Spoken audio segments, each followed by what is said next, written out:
भगवान क्या करूं, पढ़ाई में मन नहीं लग रहा। जब भी पढ़ने बैठता हूँ क्रिकेट खेलने जाने का मन करने लगता है, दोस्तों के साथ घूमने जाने का मन करने लगता है। जब भी पढ़ने बैठता हूँ मैं सोचता हूँ कि मेरे सारे दोस्त खेल रहा होगा, मेरे सारे दोस्त घूम रहा होगा और मैं बेकार के पढ़ने बैठा हूँ। जब भी पढ़ने बैठता हूँ फोन में गेम खेलने का मन करने लगता है, मूवी देखने का मन करने लगता है, चैटिंग करने का मन करने लगता है। हर समय सोचता हूँ कि टॉप करने वाले लोग कैसे पढ़ लेते हैं, कैसे ले आते हैं इतनी मार्क्स, उसकी दिमाग इतना तेज क्यों होता है। मैं भी तो पढ़ता हूँ, मेरा मार्क्स इतना क्यों नहीं आता, मैं क्यों नहीं टॉप कर पाता हूँ। आप भी टॉप कर सकते हो, जो एक टॉपर कर सकता है वह आप भी कर सकते हो। कोई भी ऐसा क्वेश्चन नहीं जो कोई और सॉल्व कर सकता और तुम नहीं, तुम हर कुछ कर सकते हो। बस तुम्हें मेहनत करने की जरूरत है। सबसे पहले तुम में और टॉपर में कोई फर्क नहीं, टॉपर भी एक इंसान है और तुम भी एक इंसान हो। तुम भी 2 के 2 लिखते हो, एप्पल को एप्पल लिखते हो और टॉपर भी वही करता है। तुम भी रात को सोते हो और एक टॉपर भी रात को सोता है। ऐसा नहीं कि वो पूरे रात जग करके पढ़ता है। फोन तुम्हारे पास भी है और फोन एक टॉपर के पास भी रहता है। तुम्हारे भी एग्जाम में वही क्वेश्चन रहता है और एक टॉपर के भी एग्जाम में वही क्वेश्चन रहता है। तुम्हारे पास भी 1 साल का समय रहता है और उनके पास भी,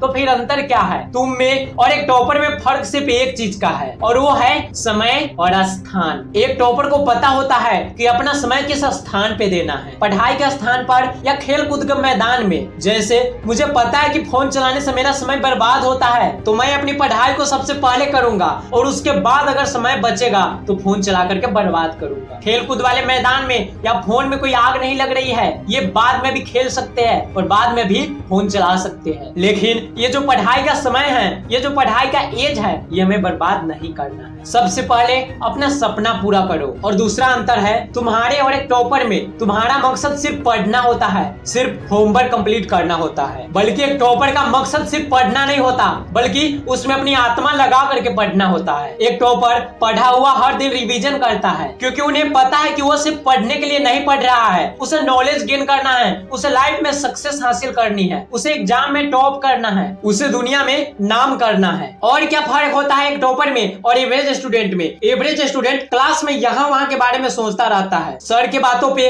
ज्यादा ध्यान नहीं देते हैं, वह सिर्फ क्वेश्चन को रटने के पीछे पड़ा रहता है। पर एक टॉपर क्लास में सिर्फ सर के लेक्चर पे ध्यान देता है, वह क्वेश्चन को रटने पर नहीं बल्कि समझने पर विश्वास रखता है। एक टॉपर कभी भी रटता नहीं है, वह चीजों को, कंसेप्ट को समझता है, उसको प्रैक्टिकली रूप से अप्लाई करता है, इसलिए वह उसको कभी भूलता नहीं है। जो तुम्हारे ऊपर पंखा चल रहा है, लाइट कटने के बाद कभी नोटिस किया है कि वह कितने देर में रुकता है? क्या तुमने कभी सोचा है कि तुम्हारे रूम में जो ट्यूबलाइट लगी है वह 1 सेकेंड में कितनी बार फ्लैट होती है, वह 1 घंटे में कितनी यूनिट निकलती है? अगर ये जाना होगा तो एग्जाम में कभी भी पावर कंजप्शन का आंसर गलत नहीं होगा। रटा हुआ ज्ञान अगली क्लास में जाते ही गायब हो जाती है, लेकिन सीखा हुआ ज्ञान हमेशा याद रहती है। और याद रखना, हर एक खुशी जो तुमने पढ़ाई के लिए कुर्बान कर दिया है वह अपना रंग एक दिन जरूर लाएगी। थोड़ा धैर्य रखो, अपनी मेहनत पर विश्वास रखो। You will be A topper. Good luck.